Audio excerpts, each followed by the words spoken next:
I will talk to you about the improvement of a new device in our patient blood management program in my town. So here's my financial disclosures. And so I'm working here near the ocean, but as you can see, far from the blood bank, in fact. We've got a university hospital with 2 sites, and on one side where I am working, there is a cardiothoracic and vascular surgery, and in the other side, in the center of the town, we've got the blood service. So it could be a risk factor of transfusion, of course, and you can guess why I'm so interested in auto-transfusion device. We make some survey in our hospital. We try to identify the service who consume very much, a lot of blood products. So we are on the podium as a cardiac surgery intensive care unit, but also the operating room is not too bad. The first is the trauma center, and not too far, the hematologist too. So we try to be more precise in our survey, and we try to identify the physicians who are prescribing blood products in our hospital. So you can see here in red the red blood cell, in yellow the fresh frozen plasma, and in green the platelets. So here you have the 50 physicians who are prescribing the most blood product in my hospital. So you can see, you can guess who is hematologist, because in fact they transfused red blood cell and platelet. And you can guess who is anesthesiologist, because we transfuse red blood cells, platelets, plus plasma.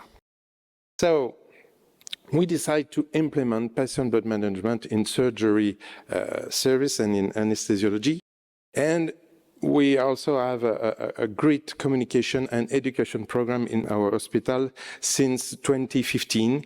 And as you can see, with a stable activity in the hospital, we have a decrease of the number of patients transfused, a decrease of the number of red blood cells, rather a decrease in some extent of the plasma, but relatively stable consumption of platelets. What is important about communication is some details sometimes. We've got a digital prescription system, and now we've got since 2019 alert pop-up. And when you are trying to prescribe your transfusion, there is a pop-up. Are you sure you want to transfuse? Do you verify your threshold? And if you want to prescribe 1 red blood cells, there is another pop-up to say just 1 unit by 1 unit to prescribe. So, who is happy in my hospital? The patients, of course, but also the financial director.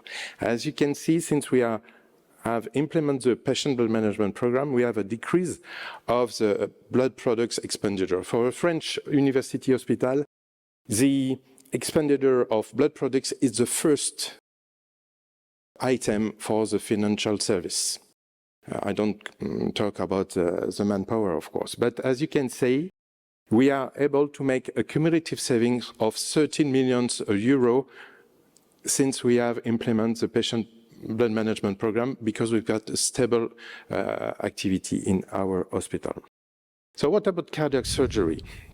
We implement also a patient blood management with various actions, and as you can see, with a stable activity or cardiopulmonary bypass around 1,300, we are able to reduce our number of our transfusion rate, in fact, and we also implement the cell saving in all our operating room. Before it was case by case, and it was according to this survey we performed in 2017 in all French-speaking countries in more than 50 cardiac surgery centers. You can see most of them, more than 70% of them, use systematically the cell salvage system device.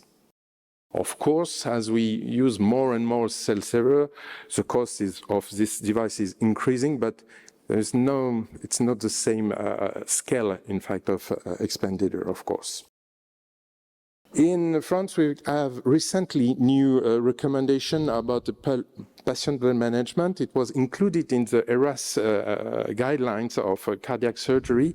And as you can see in the second pillar, we've got a grade 2+ recommendation for use of cell saver with a strong agreement of the experts. Similarly, at the same time, last year, we've got a strong recommendation from our National Health Agency to implement patient blood management in perioperative period and in obstetric also. And of course, we are aware of the last recommendation from for instance, from the Europe Society of Anesthesiology and the guidelines about perioperative bleeding. You can see here, there is a recommendation 1B of the use of cell salvage. There is proof of the decrease of proportion of the patient exposed to the transfusion, but there is still debate about the cost effectiveness and the reduction of adverse outcome according to this recommendation. So what about platelet? One survey again in my hospital, and as you can see, we are still on the podium. We are the third service using a platelet in the ICU and in operating room, and you can see it's rather stable during the year. And more precisely, in cardiac surgery, we can see that we are able to reduce red blood cells, fresh frozen plasma, but platelets are relatively stable with a stable activity also. In France, we are lucky because a company partly located in Nantes developed a new device of autotransfusion based on a filtration system that is able to save platelets and erythrocytes. Here you can see the first ex vivo experiment work published in anesthesiology. We use whole blood human package, diluted and heparinized, and you can see here the yield of the cell salvage for the red blood cells and the platelet. And what is interesting, of course, is the yield of the platelet retransfusion, but also these platelets are still functional. As you can see here, there is a minimal platelet activation by the system before and after the cycle, but there are still a strong activation by the TRAP6, and there are a strong response to the thrombin stimulation of this platelet. How does it process? Of course, you collect from the surgical field or from the cardiopulmonary bypass circuit the blood. You have an heparinized serum in the line, a reservoir. Then we've got the treatment system I will show you after, and of course a reinfusion bag. So, if you know continuous extrarenal epuration system, it's just the same kit here. You just have to plug and play in the machine the filter and all the line, and you've got, of course, a collection reservoir and a refusion bag. Maybe it's easier for you to see this video and to understand. So you collect the blood. So here there is clamp, the peristaltic pump, the hematocrit reader, then the filter. There is a treatment bag, and you have 3 cycle like this to concentrate until the hematocrit rise a threshold of over 40, and then the blood will go into the reinfusion bag, and you can use it. This is the filter system. In fact, it just looks like a plasmapheresis filter. You've got on one side of the filter, you've got the washing solution and the contaminants, some protein, heparins, and all the rest. And on the other side, you've got the red blood cells, the white cell, and the platelet, of course. Here is the setup during the ex vivo study. So we also perform, and this work is under revision, first-in-man study with 3 other centers. We are associated in this work to evaluate the safety and the performance of this new autotransfusion device. So we use it in cardiothoracic surgery with high hemorrhage risk. We've got 50 patients. Here is the process during the surgery of sampling and blood treatment. We've got the preoperative condition of the patient. You can see they are all almost anemic. And here is a procedure type, the procedure duration, the number of cycles with the system, 3, mean of 3, Treatment duration per cycle, it's almost 5 minutes, 5 to 6 minutes. Amount of blood collected and the amount of the blood reinfused. So, once again, we look at the recovery efficiency about cells. As you can see, we have a good red blood cells recovery and leukocyte efficiency, and also platelet. You can see the effect of the pre-treatment at the post-treatment concentration. It's almost equivalent to a minimum of a platelet concentrate from our bank. So it's quite interesting. Here you can see the washing efficiency, so it's quite efficient also. What about the function? Once again, we see that some platelets are not a lot activated, but they kept their activation capacity. And when we compare with a concentrate from the bank, you can see that the storage of 1 day of platelet concentrate, you already have almost 20% activated platelets. So we've got a lesser activation of our platelet in this system. So nowadays, we have some funding from our hospital to implement this system for high-risk surgery and cardiac surgery. So you can see the system. So there's a lot of staff in this operating room, isn't it? So, but we already have 40 patients with this system, and you can see the number of treatment cycles, the volume proceed. We have almost quarter patient transfused, and they receive some platelet also. And as we are involved in some trial using the Contra system, on one end we have a Contra system, on the other end we have the same system, we have patients, we have consent from the patients. So I just will show you a little case series, but you know, science was born from the astonishment, so it's just an observation.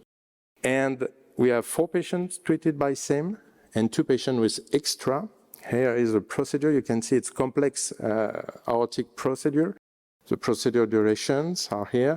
The treated blood amount and the reinfused blood amount are here. And you can see we transfuse 1 patient in the same group with platelet, but it's a special patient. It's got a chronic myeloid leukemia, corticosteroid, and aspirin, so maybe it could influence it. At the same time, we perform a platelet count preoperatively, of course, after the protamine, at the end of the surgery, at the closure of the skin, and just observe what we observe with the same about the platelet count and with the extra. It's only 2 patients, of course. We have the Contra. So here is a clot time with heparinase, and most interesting is the clot stiffness. In blue, it's with the same. In red, it's with the extra. Just observe, no test, of course, with this small case series. And here you can see the platelet contribution and the fibrinogen contribution. As you can see, it's an interesting profile, in fact, just to say that. So, of course, we have maybe a new paradigm of the cell salvage, not only for the red cell, but also for the platelet.